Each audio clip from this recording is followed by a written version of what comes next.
கடந்த சில மாதங்களாக சோஷியல் மீடியாவில் எங்கே பார்த்தாலும் NFT அப்படின்னா என்ன? நீங்கள் இன்ஸ்டாகிராம் யூஸ் பண்ணுறவர்னா போர்ட் ஏப் அப்படிங்கிற ஒரு குரங்கு பட என்எஃப்டியை பார்த்துருக்க 99.9% சான்ஸ் இருக்குது.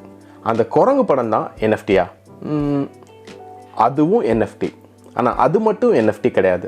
என்எஃப்டி அப்படின்னா என்ன? வாங்க பார்க்கலாம். என்எஃப்டியோட விரிவாக்கம் non-fungible tokens. ஃபஞ்சிபிள் அப்படின்னா என்ன? உங்ககிட்ட 2 ஆப்பிள் இருக்கு. அந்த 2 ஆப்பிளுமே ஒரே சைஸ், டிட்டோ அதே மாதிரியே இருக்கு.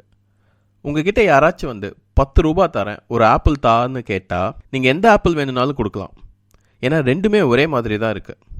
இதை ஃபஞ்சிபிள் அல்லது மாற்றக்கூடியது அப்படின்னு சொல்லுவாங்க. அந்த ஆப்பிள் எதுவாக இருந்தாலும் ஒரே ஆப்பிளுக்கு சமம் தான்.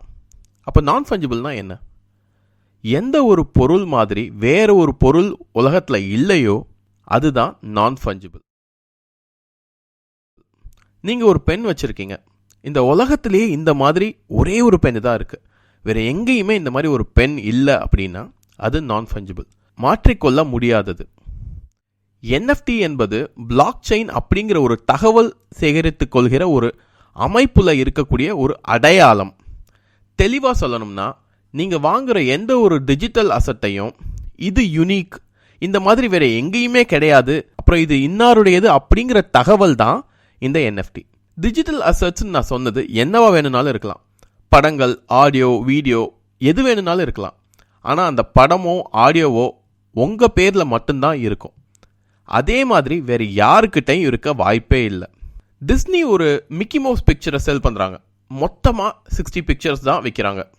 அதில் ஒரு மிக்கி மவுஸ் பிக்சர் போட்ட ஒரு என்எஃப்டியை நீங்கள் வாங்குறீங்க. இந்த உலகத்திலேயே அந்த மாதிரி 60 பேர்கிட்ட மட்டும்தான் இருக்கும். அந்த அதிகாரத்தோட குறிப்பு தான் உங்கள் என்எஃப்டி. இந்த என்எஃப்டியை வச்சு என்ன பண்ண போகிறேன்னா, நீங்கள் அதை விற்கலாம். அதுவும் ஒரு ஸ்டாக்ஸ் மாதிரி தான். வாங்கலாம், அதிக விலைக்கு விற்கலாம், வாங்குறதுக்கு ஆள் இருந்தா. சரி, இந்த வீடியோவில் ரொம்ப டீப்பாக இதை பற்றி பேச வேண்டாம். ஃப்யூச்சரில் வர வீடியோக்களில் என்எஃப்டி எப்படி யூஸ் பண்ணலான்னு பார்க்கலாம். டிஜிட்டல் அசட்ஸ் தவிர நிஜ உலகில் இருக்கக்கூடிய பொருளை கூட என்எஃப்டியாக விற்கலாம். நீங்கள் ஒரு ஆர்டிஸ்ட், உங்கள் பெயிண்டிங்கை நீங்கள் என்எஃப்டியாக கன்வெர்ட் பண்ணுறீங்க.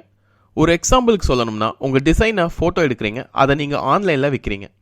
அதை ஒரு 6000 ருபீஸ்க்கு ஒருத்தர் வாங்குறாரு. அந்த என்எஃப்டியை வாங்குறவருக்கு உங்களுடைய ஆர்ட் ஒர்க் சொந்தம். ஒரு பொருள் அல்லது படத்தை அல்லது வீடியோவை தான் என்எஃப்டியாக விற்க முடியுமான்னு நீங்கள் கேட்டிங்கன்னா இல்லை. ஜாக் டார்சி, ட்விட்டரோட முன்னாள் சிஇஓ, ட்விட்டரில் போஸ்ட் பண்ணப்பட்ட முதல் ட்வீட்டை $2.9 மில்லியன் விற்றுருக்காரு.